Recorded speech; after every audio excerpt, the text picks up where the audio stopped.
Chris, what is our third main topic today? Topic 3 is coming from Jeff Bingham. We're practically beating a dead horse at this point, continuing to talk about the box office for Spider-Man No Way Home. But after this past weekend, it has reached another milestone, surpassing Jurassic World to become the number 6 highest grossing film worldwide with $1.69 billion, making it the highest grossing film under $2 billion. This is probably the final milestone it will pass, unless it finally manages to secure a release in China. How are we feeling about these numbers? All right. Yeah, I love the way you put it, Jeff. It almost feels like we're beating a dead horse because every day it feels like we can talk about another big accomplishment for Spider-Man No Way Home. Yada, yada, yada. Incredible numbers. Yada, yada, yada. Breaking all these records. Yada, yada, yada. Keep it in context. It did it during the pandemic era. Yada, yada, yada. It did it without China. Yada, yada, yada. It did it with some markets having their theaters closed. And yet it continues to climb and do all that guys. First of all, last week, Spider-Man No Way Home got bumped out of the number 1 spot by Scream with a very, very solid, outing for Scream, and that made the $30-something million. Congratulations to Scream. Well done. I wasn't even looking forward to that movie, and I had a good time. It was fun. Now, unsurprisingly, Spider-Man No Way Home, because once you get into these things, you take 50% drop, 60% drop, then in later weeks, those drops become 30%, 20%. So not surprisingly, Spider-Man has taken back the number 1 spot over Scream. So Spider-Man is back at number 1 again, making a dozen or something, whatever, $1 million. One of the key things here, though, is that is actually more interesting, is that Spider-Man No Way Home has passed Jurassic World, something I didn't think it would do. But it is now past Jurassic World as the number 6 all-time worldwide box office leader. And there it will stay. I feel 1,000% confident it is not going to catch Avengers Infinity War, which is means it would have to make another $340 million in order to catch Avengers Infinity War. And that's not going to happen.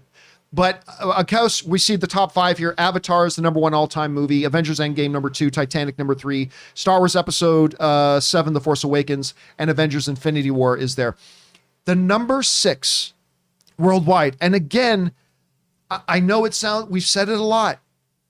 If you had asked even the most optimistic Spider-Man fan, if this movie coming out in the time it is coming out would actually become the number 6 all-time worldwide box office champ, I think most sane people would have said no chance. Now, there are some people who were saying, it's going to make $3 billion. But there are those people with every movie that comes out. But still, this is, don't sleep on this. This is incredible. This is an absolutely phenomenal turn of events for this movie, an accomplishment, taking back that number 1 spot. I can't remember. Jackass might become the number 1 film. Moonfall might become the number 1 film. I don't know. Guaranteed. But I'm telling you, this is pretty damn impressive. Rob, you and I have been talking about this for weeks, but nonetheless, it does not stop being impressive. And I think too many people are sleeping on the fact of what this movie has accomplished, given the circumstances. It's now the number 6 film all time. I didn't think it would get there. How significant is this? How big of a deal is this? Well, look, it's pretty amazing that the Marvel Cinematic Universe continues to delight and entertain. But on the other hand, it delighted and entertained. I was sitting in a movie theater I was sitting in a movie theater with you. Yes, sir. Because you got us into a theater full of fans of this show and fans of the Marvel Cinematic Universe. And we sat in that theater, John. The excitement was palpable on numerous occasions, even more so than Endgame or Infinity War. There were audible gasps and laughter and delight, and people just had a damn good time. And this is exactly why we go to big budget franchise entertainment. And I think it just goes to show you that when you have that and people get what they want, they'll show up.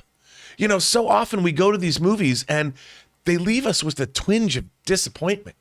Whereas this film, as it moved along, you got more and more and more invested. And not only did it play the nostalgia cards and all that, which were great, but then it also gave us real emotion and pathos. At the end, it's really the story of 3 brothers who didn't even know they were brothers, who come together and give us a feeling that you don't normally expect from a comic book movie like this.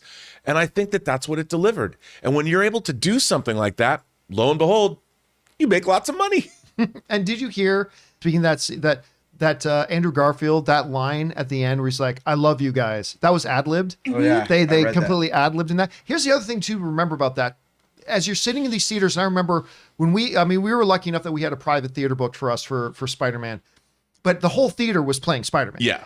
And you could tell by looking around, you could tell even in our theater, that was a lot of people's first time back to the movies in almost 2 years. Yes. And you could feel that energy and that excitement. Chris, as you look at this and you're seeing, they continue to hit these milestones, break these records, number 6 all time. What's the significance of all this to you? I think it's just going back to what Rob said. It just shows you the power of storytelling. Because I went and saw this movie, not in a private theater. I wasn't invited to that. I was out with the unwatched masses. But I had seen a couple movies in theaters by then. But this was the first time I felt what I love about being in a movie theater since the pandemic. There were people cheering in our theater when stuff happened that we all kind of hoped for. People would be like, I knew it.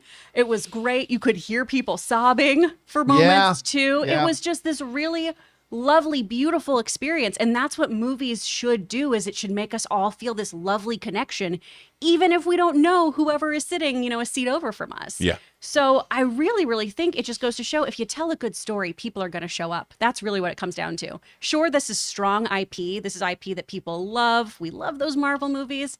But I know a whole bunch of my friends who aren't comic book people who adored this film and then went back and started falling in love with other Marvel movies. So I think it's just showing you what we can do with movies. It's the power of movie making. And also, whether you like the movie or not, I think during this time, this is exactly the movie we needed. Yeah, for a lot of people. Absolutely. Yeah. Yes. Being at home, not seeing their friends, it was the perfect movie. And in such a bad time, you know what I mean? It's such a scary time. We all needed this. This was like the best experience I've had since the first Avengers. Like, it'll be forever stuck in my memory. So, Yeah. I mean, and also, there's going to be a third trailer. During the Super Bowl, if they show Andrew and Toby, It's coming. it's coming back to theaters, I'm telling baby. you, it's coming. Because at the Super Bowl halftime, you're going to have Dr. Dre, you're going to have Snoop, and then you're going to have rising out of a platform out of the ground, the 3 Spider-Men, and they're going to swing around the thing. It's going to be awesome. I'm telling you, it's going This to happen. third trailer, John, is still coming. Such a dick. Anyway, guys, the question is for you. What do you make of this? The fact that Spider-Man not only has gotten the number 1 spot at the box office again, that's not that big of a deal because of what's out.